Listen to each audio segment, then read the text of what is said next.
Roll. Hello, in a series of lectures on statistical analysis of microarray data, now we move on an important topic known as normalization of microarray data. So, we have a microarray data, and the main aim is to identify genes with different profile under different conditions. The data dimension is usually very large. Maybe at one time we are dealing with more than 30,000 genes, and we have a target sample from 2 conditions and a replicated data from 10 or 15 slides. So usually the dimension of the data is very huge. The data matrix is of 30,000 by 10 or 15 columns. And to gain the knowledge to achieve the aim of identifying genes with different profiles, one has to really mine the data to achieve this aim. And in this mining, various statistical tools are useful.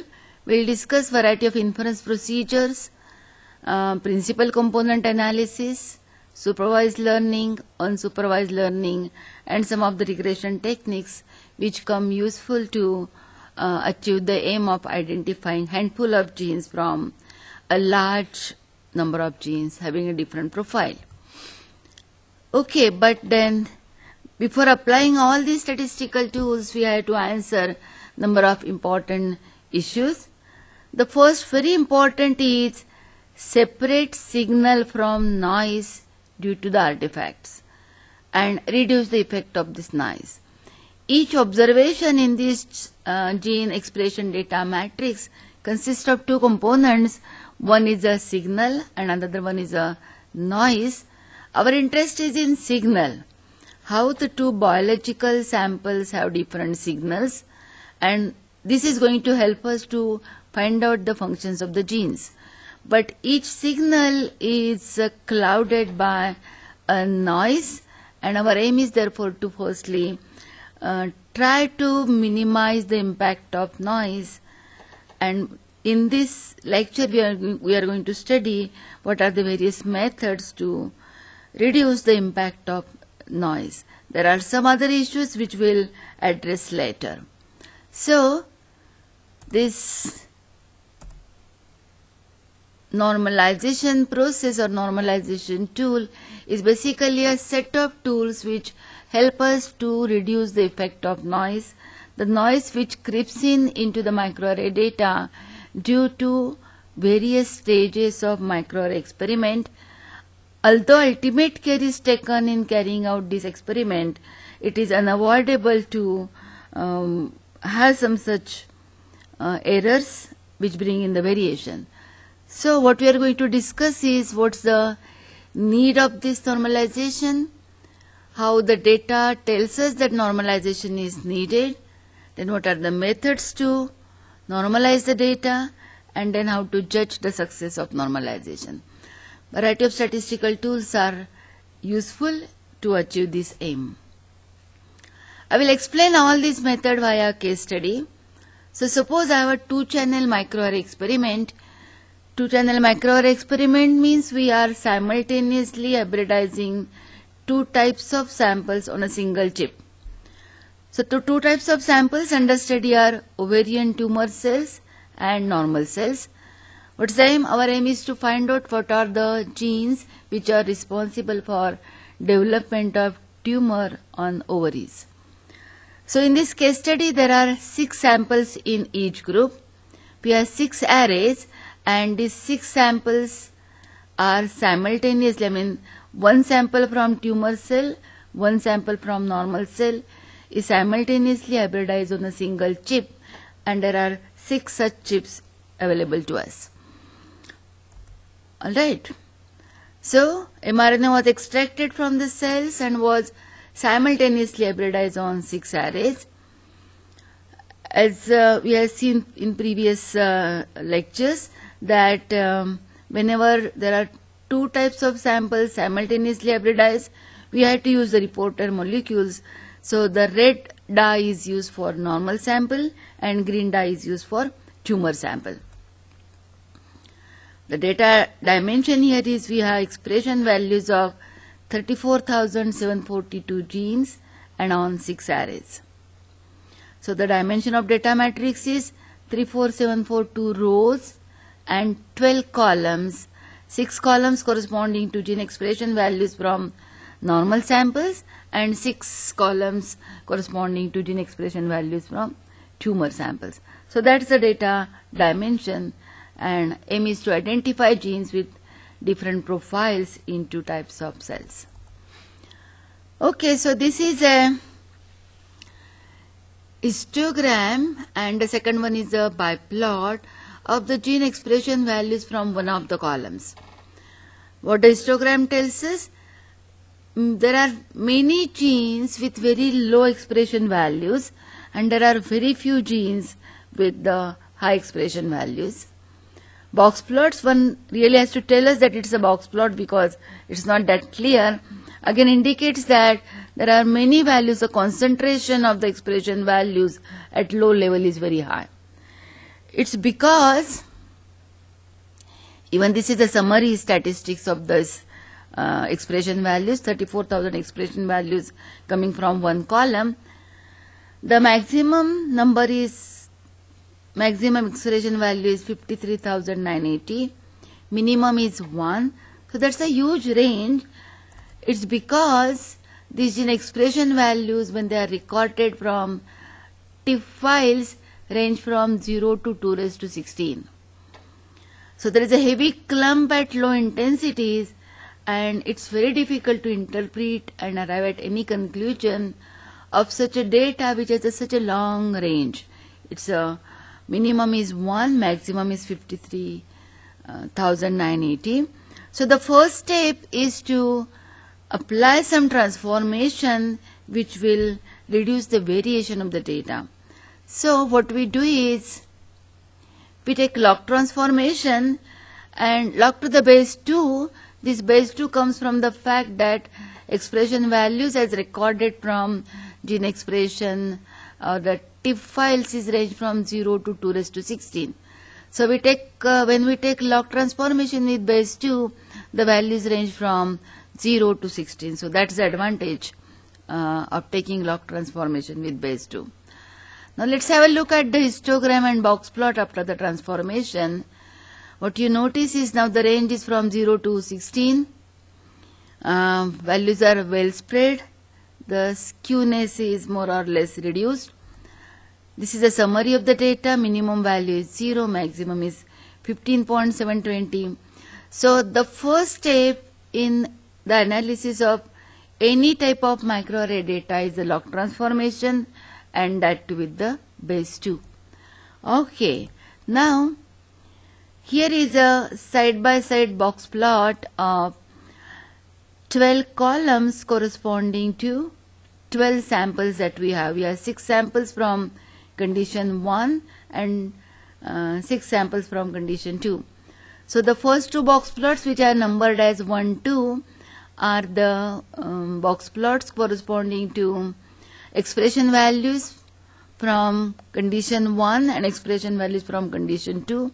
So each of these pair corresponds to the expression values of 2 types of expression values coming from each plot.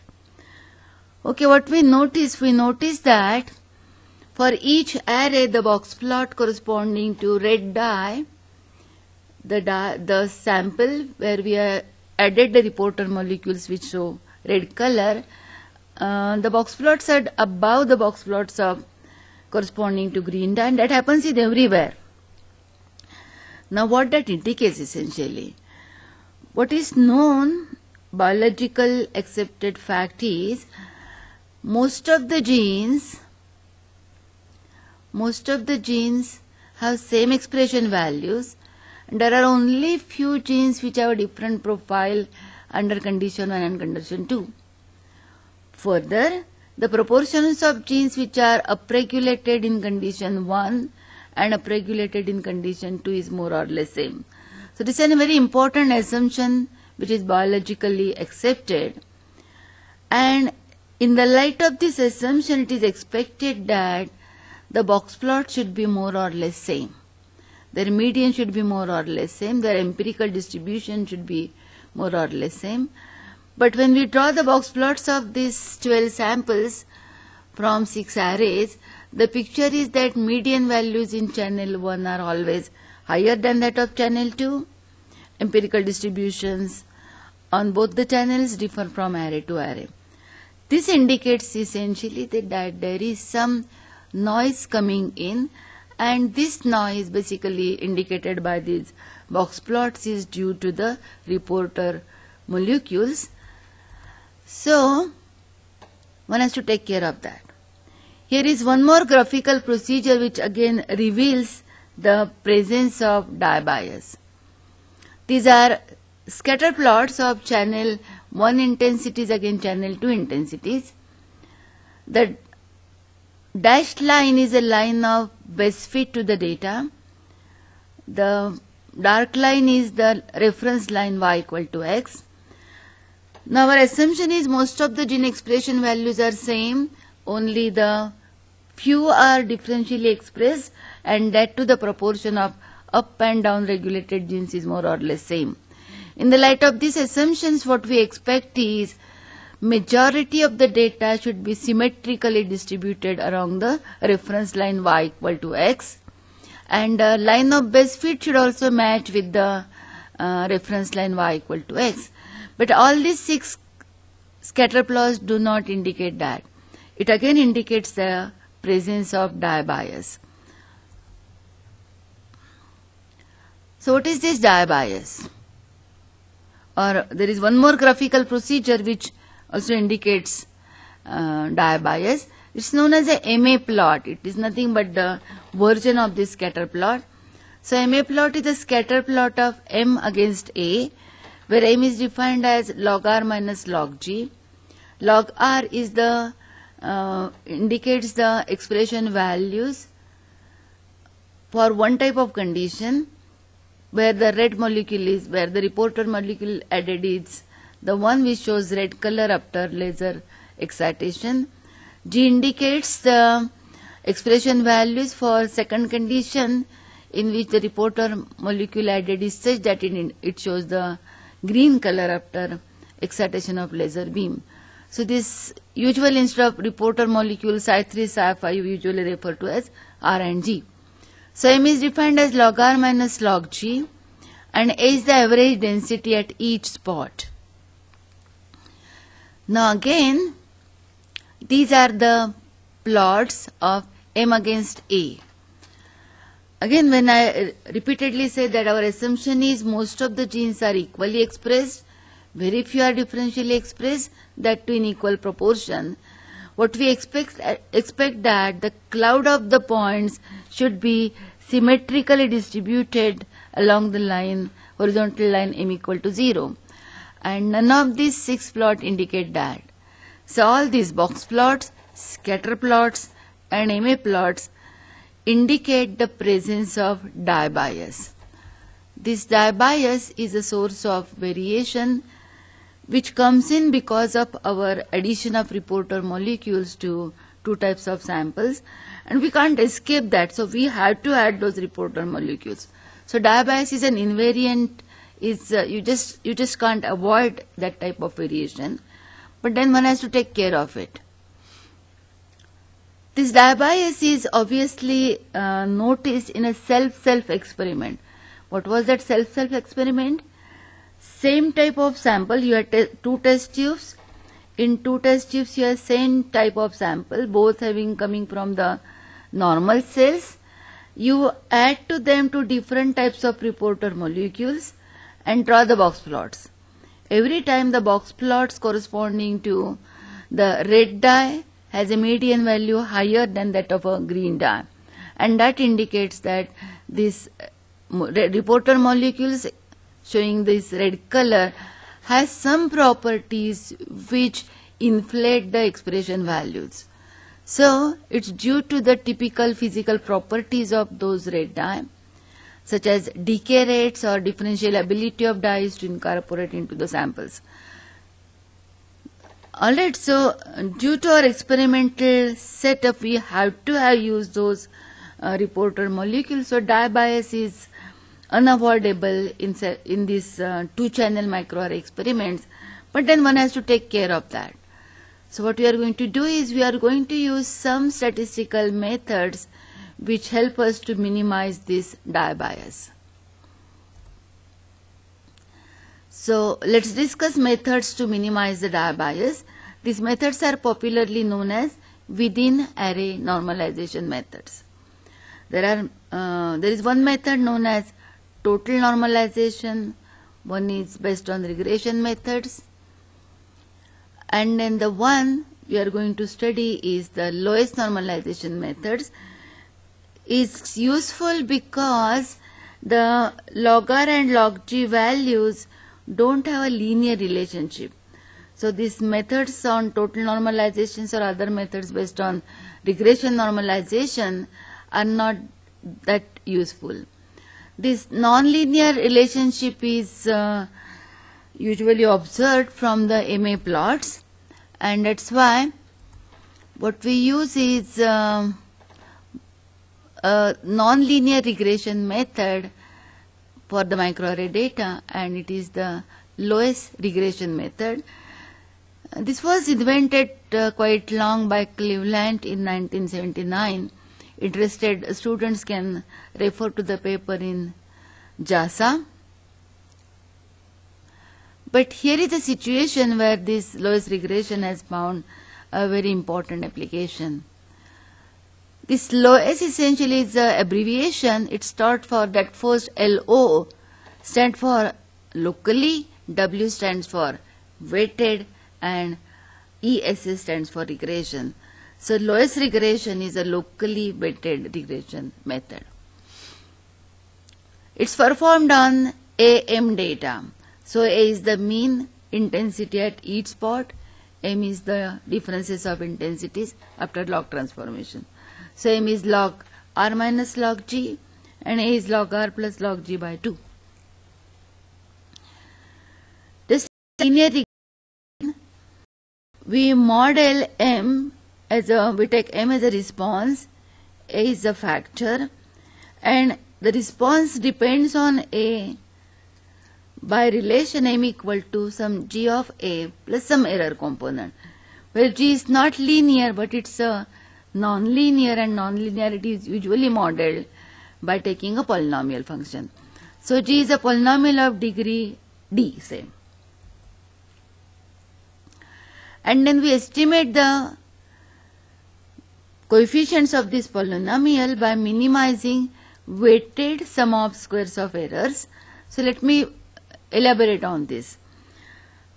What we do is, why we use the weights, because what we want is the predicted value at any M point should not be affected by the points which are away from that point. So the weights are selected appropriately. So what are the criteria? Weights to nearby points are positive, and as you go away from the point, weights are 0. So the closer points get higher weights, and this essentially justifies the word local. There are a variety of weight functions defined, so one has to select appropriately from that. So what we do is we estimate this M using the fitted values of log ratio from lowest regression. This can be done in one command from the R software. So computation, although it seems very difficult, with the software it is very simple. Once we have the estimate of this log ratio, that estimated value essentially gives us the estimate of noise. So what we do is from log ratio M, we subtract that estimated value of the log ratio. So this normalized log ratio is the difference from which we have succeeded in reducing the impact of noise. Now let's see whether we are successful or not by again employing some of the statistical methods. So once we have this normalized log ratio, which we say that a log ratio from where we have reduced the noise, we define our normalized log R values and normalized log G values. Log R values are always inflated because of the bias. So we try to reduce that effect of noise from that. So from log R we subtract the estimated noise, and in log G we add the noise. Okay, that half comes to match the normalized ratio and these differences of normalized log R and log G. Again, that 1/2 or 0.5 is arbitrary number, but we don't have the additional knowledge of these expression values, so we just give half weight to each of them. Alright, so using Loess regression, I am not going into the technicalities of Loess regression, I am just telling you it as a tool. We obtain the normalized log ratio, we obtain normalized log R and log G, and we say that okay, we have with this we expect that the effect of noise coming from die bias has been minimized. So let's see whether we are able to judge the success of this Loess normalization. So after doing this, we again plot the box plots of the same expression values. Now what we notice again, this A1, A2, A3, A4 indicate array 1, array 2 and so on. So first two box plots are corresponding to gene expression values of log R and log G values from array 1. Next two box plots are the box plots of log R and log G values from array 2 and so on. Now what we notice is in all these 6 arrays, the central lines which indicate the medians of log R and log G values are now more or less same. This is to be compared with the box plots before applying the Loess normalization. So compare the box plot, these are before normalization and these are the box plots after normalization. Okay, so our assumption was that most of the genes have same expression values and proportion of up and down regulated genes are same. So we expect the empirical distributions of expression values corresponding to two types of samples to be the same, which is revealed in these box plots. One more indication is now these are the scatter plots of normalized log R values against normalized G values. What we notice is that now the cloud of points is symmetrically distributed along the reference line of base fit, and reference lines are more or less same. It indicates that okay, we are able to reduce the die bias. If we go to the MA plots, so my left panel indicates the MA plots before normalization, right panel is the plots normalization. So if we compare these two MA plots numbered 1, left panel is corresponding to MA plot before normalization. Here you see that the cloud of points is above the reference line passing through M equal to 0. After Loess normalization, the cloud of points is more or less symmetric around the line M equal to 0. If you observe minutely, there is a non-linearity in the first MA plot, and if you observe the same plot after Loess normalization, the non-linearity is removed. Same observation is for these plots from second array and third array, array number 4, 5 and 6. Every time you see that after Loess normalization, data is more or less symmetrically distributed along the line of reference M equal to 0. This indicates that okay, we are successful to make the empirical distributions of expression values on a one array corresponding to two conditions to be more or less same, and the same is applied for all the arrays. So it is found empirically that this Loess normalization works very well in reducing the impact of die bias. So it's well accepted method of within array normalization to take care of die bias. Okay. So this is the plot of gene expression values. Again from 6 arrays, first 2 corresponding to array 1 corresponding to 2 conditions, next 2 corresponding to 2 conditions from array 2 and so on. The lowest normalization tells us that the die bias is reduced because now the expression, the empirical distributions corresponding to 2 types of expression values are more or less same on all the 6 arrays. But now if I compare the box plots corresponding to condition 1 on 6 arrays, I don't see the empirical distributions to be the same. If I compare the box plots corresponding to condition 2 again on all 6 arrays, these are again not same. See, we have replicated data on 6 arrays, so we expect that their distribution should be more or less same, but that's not the picture. So it again indicates, it shows that there is a bias across arrays as well, and that's because of artifacts which bring in this variation. What are artifacts? These are sort of man-made errors, not deliberate, but it happens.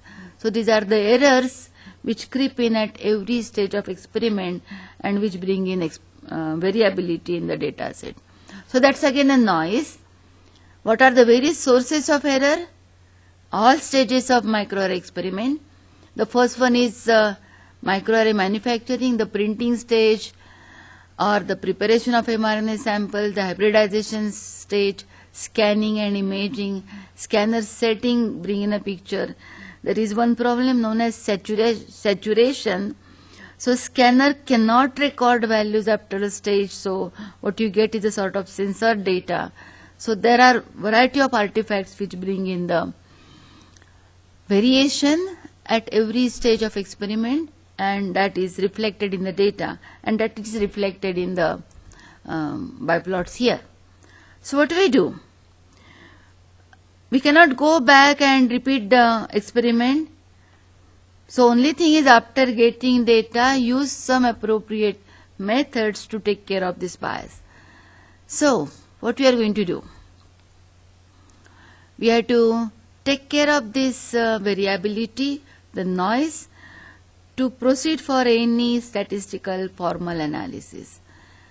So here is a second step of normalization of the data, process of removing the effects of systematic sources of variation, and this process is known as a across array normalization process. So let's study certain methods of across array normalization methods. There are some methods which is known as a median normalization. So what is it? Transform the data so that the medians of the arrays is the same. What it means? 50% of the observations are below median, 50% are above median. So at least that central line is same. So make it the center of all these expressions to be the same. That's one. Then there is one more advocated is Q3 normalization. Q3 is the third quartile. In the microarray expression values, most of the values have a low intensity. So if we ignore the values below first quartile, Q3 becomes the median of the rest of the data. So taking Q3 as the median of this so-called trim data will make the third quartile of the data to be the same. So transform the data so that the third quartiles of the arrays are same. So let's generalize this. Why just stick to Q2 or median second quartile or the third quartile? Let's make all the quantiles to be the same. Note that we are just making the quantiles to be the same. Quantiles are decided by the empirical distributions. So we are going to make the empirical distributions to be the same. Okay, so the ranks of the observations remain the same. It will be clear from the next example that I am going to discuss. Thus, the most advocated method is quantile normalization.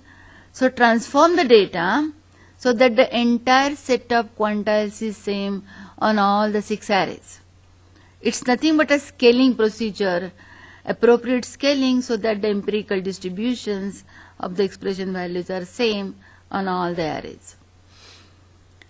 With this process, ranks of the gene remain invariant. What I mean by that? Gene with lowest expression on any array remains to be at the same level, only the values get slightly modified, slightly increased or slightly decreased.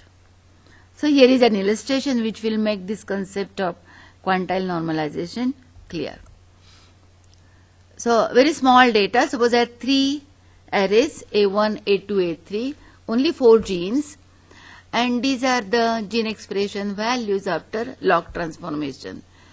For microarray data, the first step is always go for a log transformation to the base 2, so all values are in between 0 and 16.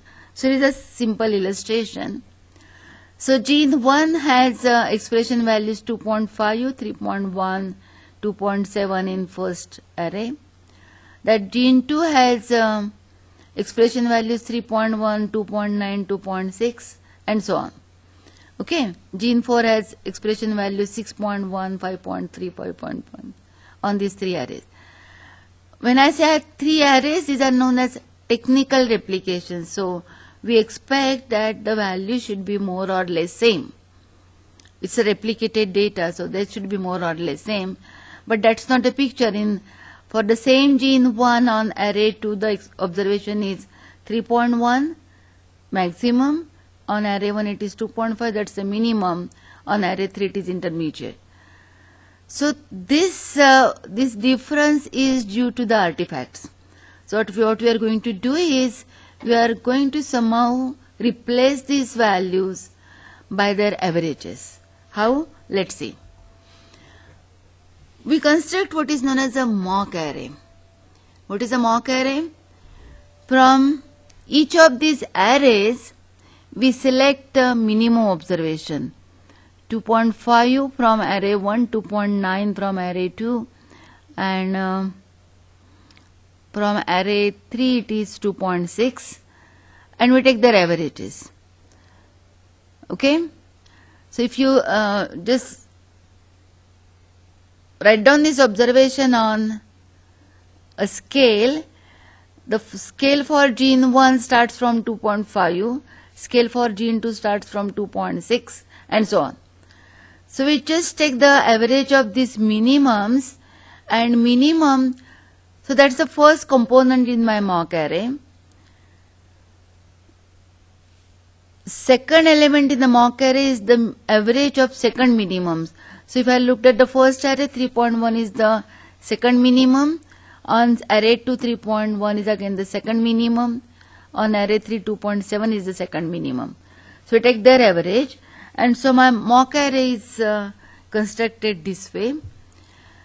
What we are going to do is, we are going to transform these expression values of these 3 arrays according to the mock array. How we are going to do this? The minimum observation on array 1 is replaced by the minimum entry in the mock array, that is 2.67. Then the second minimum on array 1 is replaced by the second minimum on mock array, which is 2.97.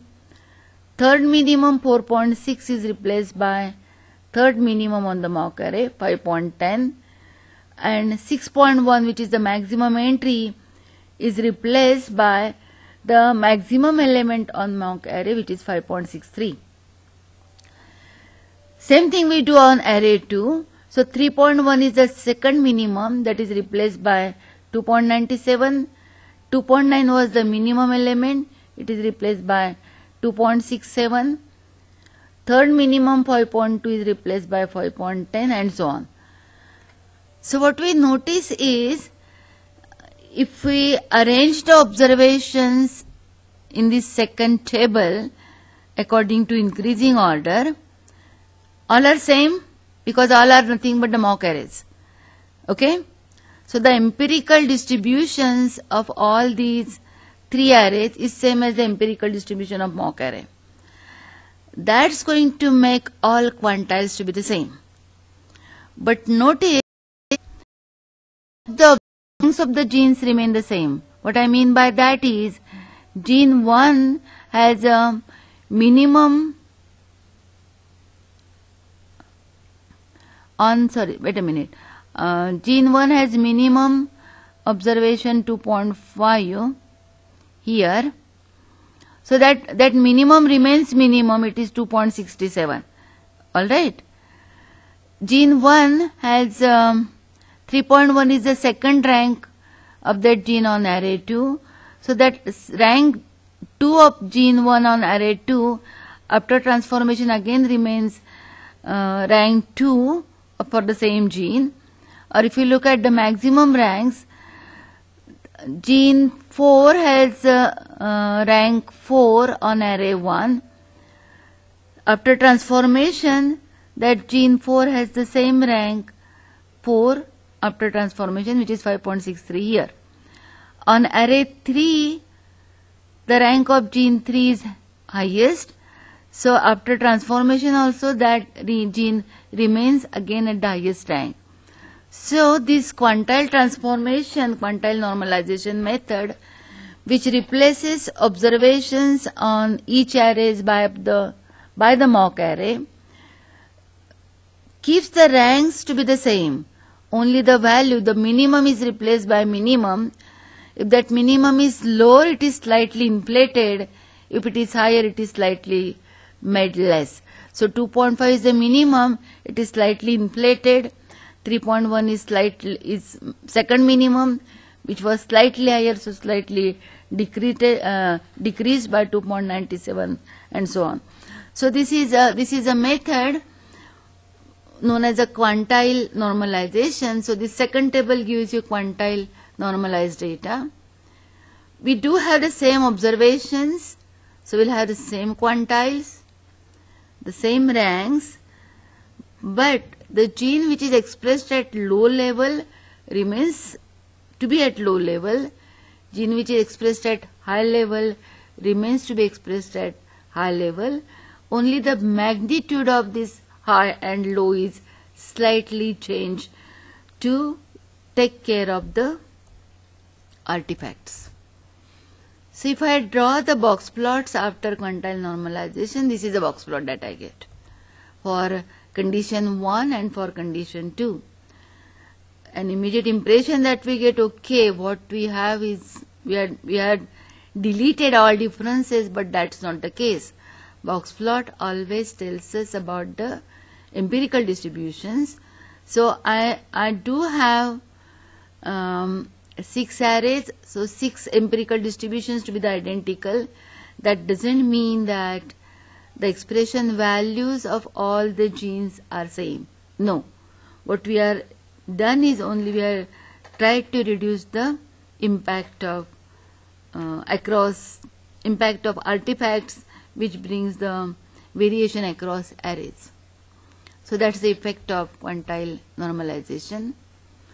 So this is basically a sort of calibration process that improves the comparability among microarrays which are treated alike.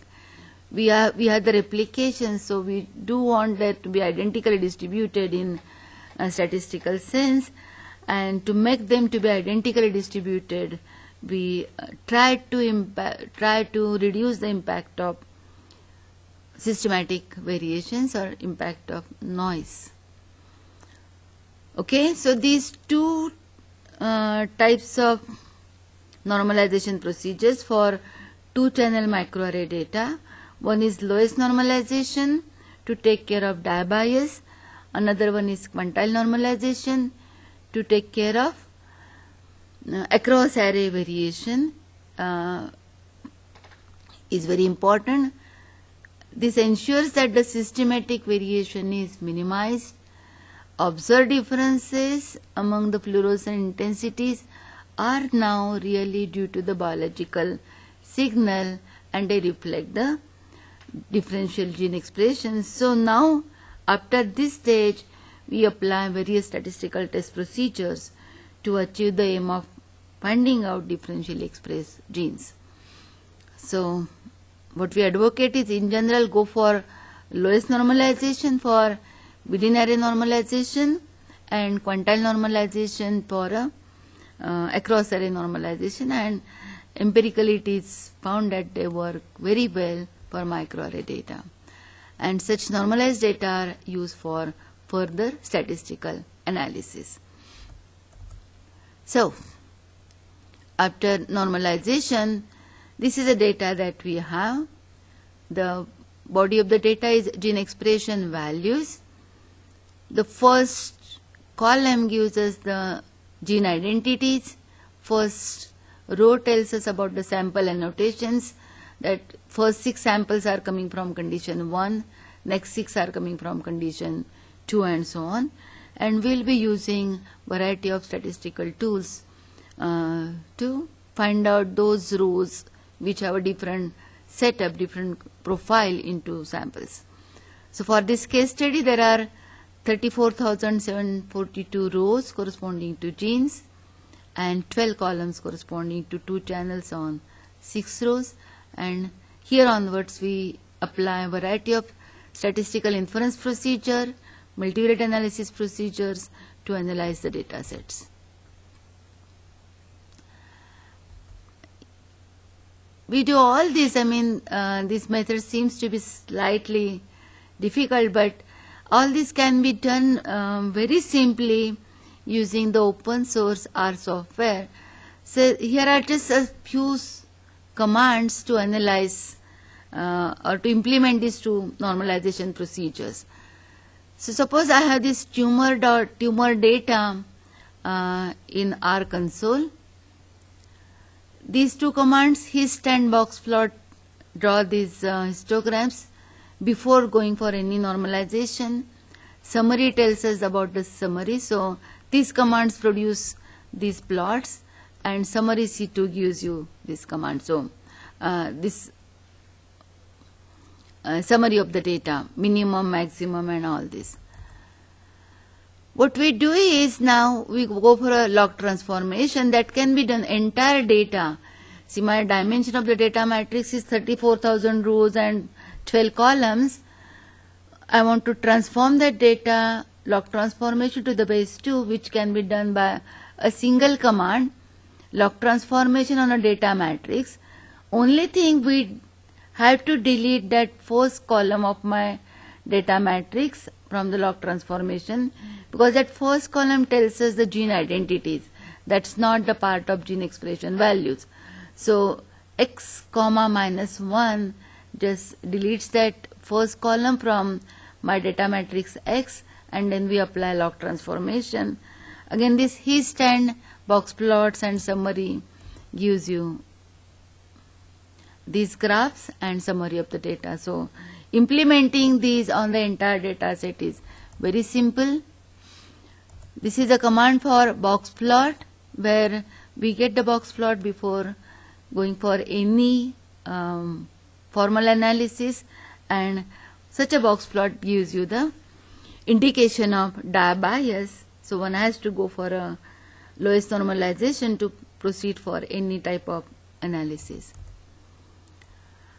This is a set of commands which helps us to draw the scatter plot of log R against log G, to fit a linear model, to plot the line of regression, to plot the reference line, and also to get the summary. Summary of that fit model. Fit is a command, is a linear model command that gives you the values of intercept and values of slope of the line of best fit. Now let me tell you something more about this. The intercept is 3.70 and slope is 0.70.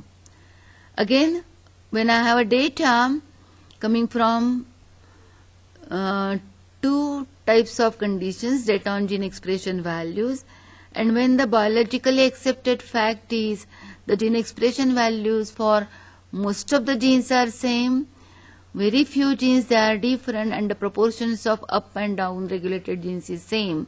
I expect that in the absence of any noise, the data has to be symmetrically distributed along the reference line x equal to y. So I expect the intercept should be more or less close to 0 and slope has to be near to 1.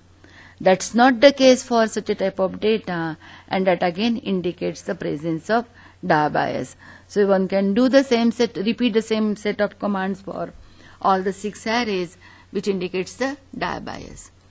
Here is a set of commands for lowest normalization. So first set of commands essentially plots its MA plot. It's nothing but a scatter plot. Again, it indicates that the cloud of points is above the reference line m equal to 0. More points are above.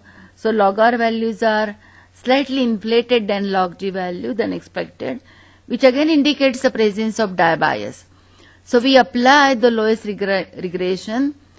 This entire regression method can be implemented by just one command, lowest m curl A. Okay, and then we obtain the normalized log ratio, and then a graph. The second graph in the same panel is the graph of lowest normalized data. And now if you observe this graph, the cloud of points is now symmetrically distributed along the reference line m equal to 0. The line of best fit is also matches with that line of, it is almost together, it's difficult to distinguish. So that indicates that okay, you are able to reduce the impact of diabias. So this is a set of commands which produces these two graphs before normalization and after normalization. First one tells us the need of normalization.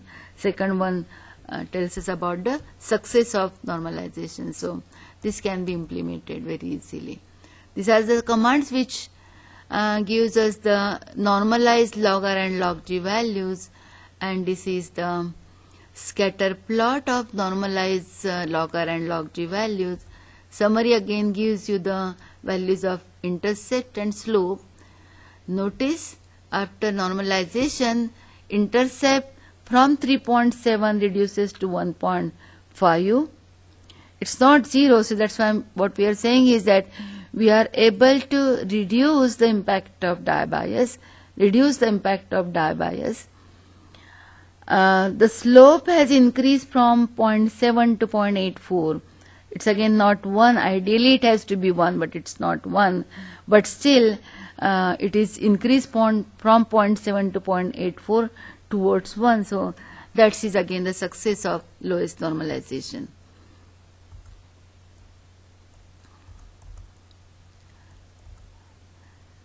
So this is the box plot again after lowest normalization, where now we see that for each pair the median values are same, but again this indicates across array variation, so we go for a quantile normalization, and this is a simple set of commands for quantile normalization.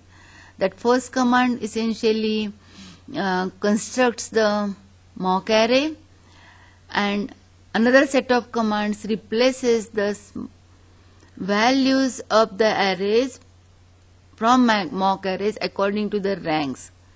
Okay, so this is a method given by Bolstad, and it's work very well. So this is a box plot after the quantile normalization.